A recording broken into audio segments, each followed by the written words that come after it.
안녕하세요. 고동진 목사입니다. 노년교회 성서대학 신약편 계속되고 있습니다. 오늘은 신약성서 배경사 10번째 시간 하스몬 왕조의 시대를 같이 나누고자 합니다. 마카비 혁명을 통해 이제 하스몬 왕조가 시작됩니다. 하스몬 왕조, 남왕국 유다가 멸망하고 나서 수백 년이 흘러서 이제 독립적인 왕조 시대를 잠깐이나마 여는 그러한 왕조가 됐죠. 이 하스몬 왕조는 마따디아라는 사람의 저항 운동을 통해서 시작됩니다. 그것이 지난 시간까지 보았던 마카비 혁명입니다. 자, 우리가 그림을 보면서 마따디아의 가계도를 보면서 하스몬 왕조를 함께 나누고자 합니다.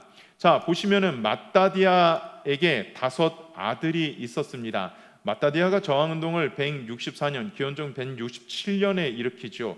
그런데 그 저항운동을 일으키는 가운데 마따디아가 일찍 죽게 됩니다. 그 뒤를 이어서 셋째 아들 유다가 저항운동을 이끌어 가게 되죠. 별명이 마카비, 망치라고 말씀을 드렸습니다. 망치라고 말씀드린 것처럼 아주 거세게 망치처럼 때리고 몰아붙였다라고 해서 마카비라는 별명을 붙였고, 그 마카비의 저항 운동을 마카비 혁명이라고 학자들은 이야기를 합니다.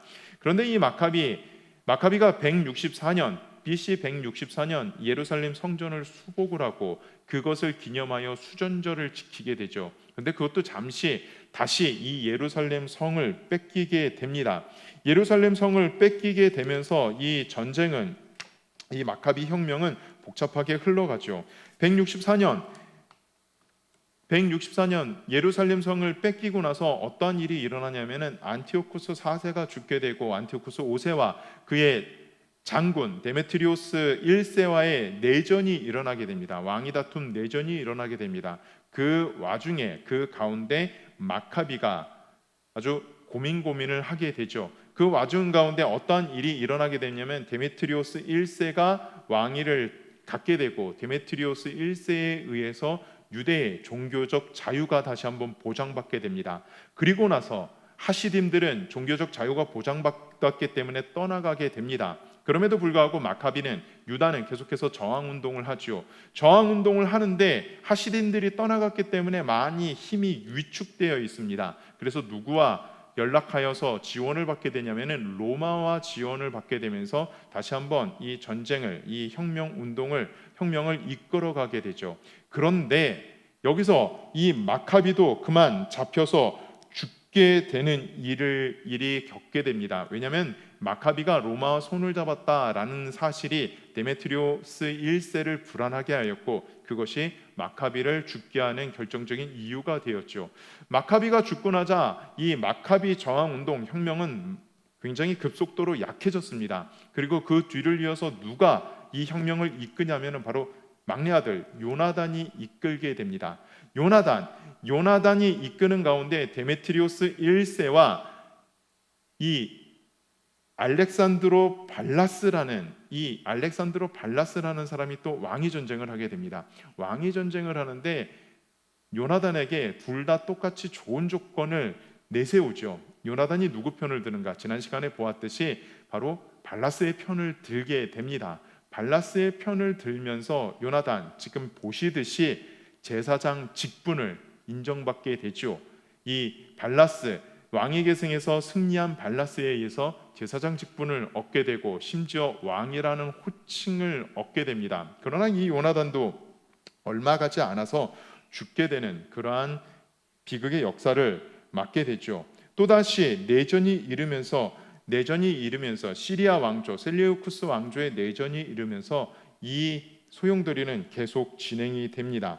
자, 이 내전으로 인해서 요나단이 또 암살되고 나서 마지막으로 남아있는 이 마따디아의 둘째 아들 시몬에게 대제사장직이 넘어가게 되고 이제 하스몬 왕조가 시작되게 됩니다. 이 하스몬 왕조는 셀리우쿠스 왕조와 타협과 또 전쟁을 통해서 독립을 쟁취하게 되지만은 이 80년의 역사 가운데 이 사람들은 왕위 다툼으로 인해서 나중에 로마에게 점령을 당하게 되고 그리고 헤롯 왕가가 득세하는 결과를 가져오게 됩니다. 자, 이제 시몬의 아들이 누구냐면 그 유명한 요한 힐카누스라는 왕입니다. 요한 힐카누스가 들어오고 나서 어떠한 일이 벌어지게 되냐면은 요한 힐카누스는 철저히 헬라파였습니다. 헬라파라는 얘기는 안티오코스 7세, 즉 시리아 왕조에 적극 협조를 하였던 사람이죠. 이 안티오코스 7세가 시리아 왕조의 안티오코스 7세가 요한 힐카누스를 다시 한번 공격을 하자 요한 힐카누스가 하지 말아야 될 일을 합니다. 바로 다윗왕의 무덤을 열어서 그 안에 있는 보물들을 조공으로 바치면서 자기의 권력을 계속해서 유지하게 되지요. 자, 이렇게 시리아의 속국으로 조공으로 이렇게 독립을 유지하지만은 이 시리아 안티오코스 7세가 죽고 나서 시리아가 힘을 상실하게 되자 유대의 완전 독립을 이루었던 사람이 바로 이 요한 힐카누스라는 사람입니다. 요한 힐카누스는 어떠한 일을 하였냐면은 영토 확장에 매진을 하였습니다. 그래서 옛 이스라엘 영토, 남왕국과 북왕국이 가지고 있었던 옛 이스라엘 영토 대부분을 점령하고 확장하는 그러한 일을 했죠. 특히 이 힐카누스, 요한 힐카누스가 했던 일이 무슨 일이냐면은 이두메, 이 남부 시리아 지역, 이 유다, 남유다, 헤브론 이하에 있는 이두메 지역을 점령을 하고 그곳에 있는 모든 사람들을 유대교로 개종을 시킵니다. 그 이두메 사람이 누구죠? 이제 좀 후에 보실 헤롯, 그 헤롯 가문이 다 유대교로 개종당하는 일을 겪게 됩니다. 그리고 사마리아도 점령합니다. 사마리아도 점령하면서 그리심산에 세워졌던 이 알렉산더 대제에 의해서 허락을 받고 사마리아 사람들이 세웠던 그리심산에 이 사마리아 성전도 무너뜨리게 되죠. 그렇게 이 계속해서 정복 전쟁을 이루어가고 영토 확장을 합니다. 영토가 확장되는 곳에는 언제나 유대교 개종을 강하게 밀어붙이게 되는 것이 바로 힐카누스죠. 이제 그렇지만은 힐카누스가 무엇에 또 앞장을 섰냐면은 헬라화의 앞장을 섰습니다. 헬라화의 앞장을 쓰면서 이때부터 이제 바리새파와 사두개파가 등장하게 되는데 바리새파들을 학대를 하기 시작합니다. 박해를 하기 시작합니다. 이것이 사두개와 바리새파의 해묵은 아주 골 깊은 분란의 요소가 되죠. 자, 이제 이 힐카누스가 죽게 되자 힐카누스가 어떠한 일을 하냐면은 자기의 왕위는 자기의 아내에게 계승을 하고 자기 첫째 아들 아리스토블루스에게는 제사장 직만을 넘겨줍니다. 대제사장 직만을 넘겨줍니다. 그런데 이 아리스토블루스는 야망이 있던 사람입니다. 왕과 제사장 직분을 다 같이 갖고 싶어해서 어머니를 감옥에 가둬 굶겨 죽이고 자기가 왕위를 갖게 되죠.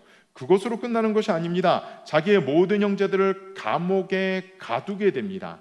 그렇게 하면서 아리스토블루스 계속해서 자기 영토를 아버지처럼 점령해 나갑니다. 이 아리스토블루스 때 어떠한 영토 확장이 일어나냐면은 갈릴리 지역에까지 영토가 확장이 되고 그 갈릴리 지역에 유대인들을 이주시키는 그 당시까지는 지금까지는 아리스토블루스 이전까지는 이 갈릴리 지역 예수님이 활동하시던 그 갈릴리 지역은 이방 땅이었습니다. 이방인들이 살던 지역이었는데 그 갈릴리 지역에 아리스토블루스 이 왕 때 유대인들이 이주하면서 살게 됩니다.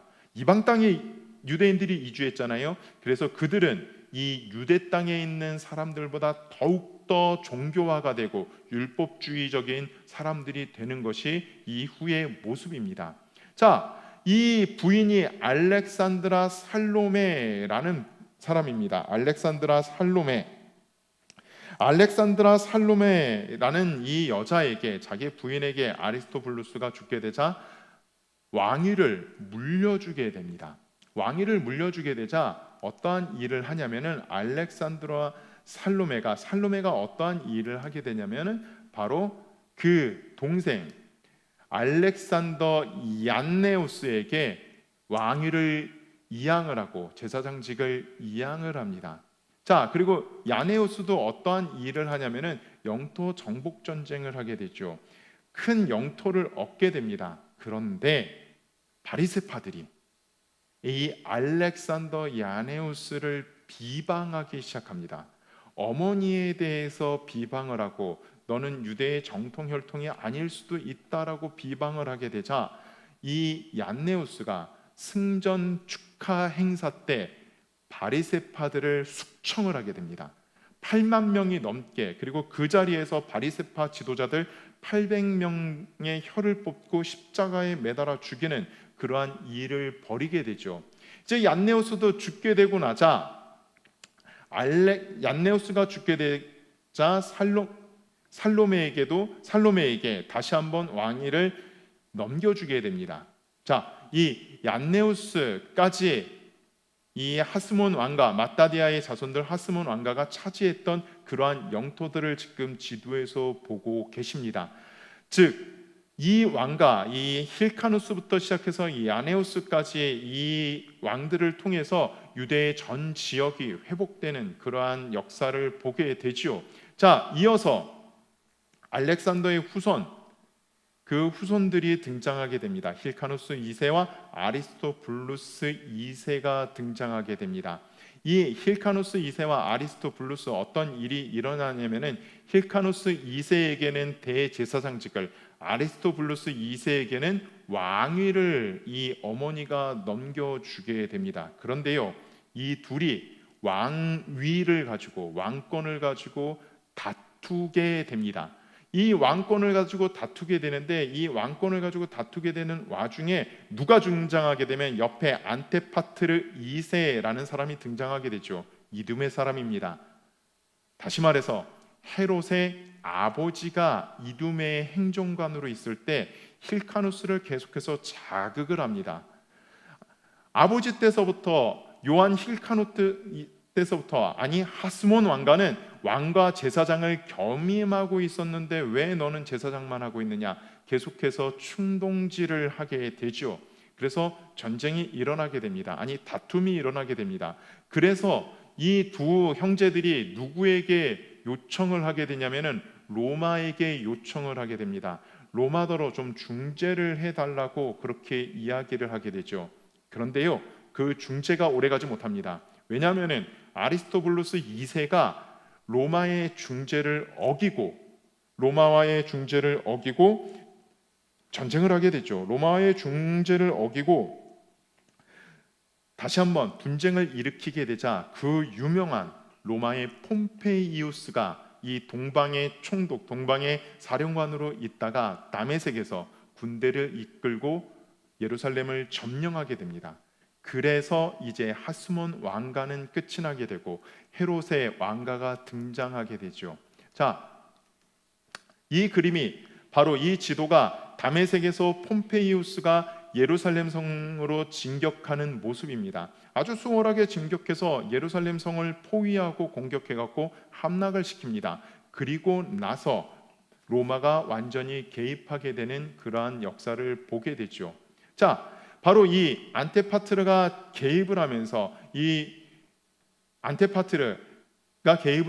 헤롯 가문이 시작되는 모습입니다. 맨 처음에는 이 이두메 지역의 행정관이었던 안테파트르가 이 전쟁에 개입하게 되고 이 싸움에 개입하면서 어떠한 일들을 벌이게 되냐면은 자기의 아들들을 갈릴리 지역에, 그리고 이 유대 사마리아 지역의 통치자로 세우게 됩니다. 이러면서 하스몬 왕가는 끝이 나게 되고 이방인 이두메 사람 헤롯 왕가가 등장하게 되는 역사를 보게 됩니다. 자, 안티고노스로 왕위가 이어지는 것 같지만 이것은 섭정이었죠. 그리고 나서 힐카누스의 딸 알렉산드라, 그리고 그 아리스토블루스 2세의 아들과 결혼해서 누구를 낳냐면은 아리스토블루스 3세를 낳게 되고, 아리스토블루스 3세의 딸 미리암이 이제 누구랑 결혼하게 되냐면은 헤롯이랑 결혼하게 되면서 헤롯 왕가가 등장하게 됩니다. 아리스토블루스 3세가 직을 이어가면서 헤롯 왕조가 시작되죠. 헤롯 왕조가 시작되면서 어떠한 일이 일어납니까? 종신 대제사장직이 없어지게 됩니다. 종신제였던 대제사장직이 없어지게 되고, 그리고 헤롯 왕에 의해서 제사장이 세워지는, 헤롯 왕가에 의해서 제사장이 세워지는 그러한 역사가 일어나게 됩니다. 이제 하스몬 왕조의 특징을 보도록 하겠습니다. 하스몬 왕조 BC 142년부터 63년까지 80년을 이어왔던 왕조입니다. 하스몬 왕조는 어떠한 특징이 있죠? 왕과 대제사장을 직이 겸임되었다라고 이야기를 합니다. 그런데 우리가 지난 시간에 보았듯이 이 하스몬 왕조의 가장 큰 문제점은 정통성이 없었다는 거죠. 왕 쪽으로는, 왕의 직분으로는 다윗 왕가가 아니었습니다. 그리고 대제사장의 직분으로는 아론의 계열, 비느하스의 계열, 사독의 계열이 아니었습니다. 제사장이었지만은 사독의 계열이 아니었습니다. 정통성이 없었어요. 그런데 유대 지도자들은 어떠한 결의를 했냐면은, 그래, 진정한 왕이 올 때까지, 진정한 메시아가 올 때까지 우리가 임시로 너희를 인정해 줄게 라고 결의를 하였습니다. 그 결의에 의해서 이스라엘의 분파가, 유대민족의 분파가 생기게 됩니다. 이것이 바로 비난과, 대제사장들에 대한 비난과 분쟁의 요인이 되게 되었지요. 이것이 하스몬 왕조의 특징이라고 보시면 됩니다. 자, 여기까지 하스몬 왕조였고, 이 하스몬 왕조는 계속해서 예수님께서 살아 생전에 있었던 유대민족의 아픔과 유대민족의 갈등의 깊은 고를 형성하는 바리새파와 사두개인들의 모습으로, 또 헤롯 땅의 모습으로 나타나게 되는 것을 우리가 보게 됩니다. 여기까지 이번 시간 마치겠습니다. 다음 시간에 함께 이스라엘 민족의 분파들을, 유대 민족의 분파들을 나누겠습니다. 감사합니다.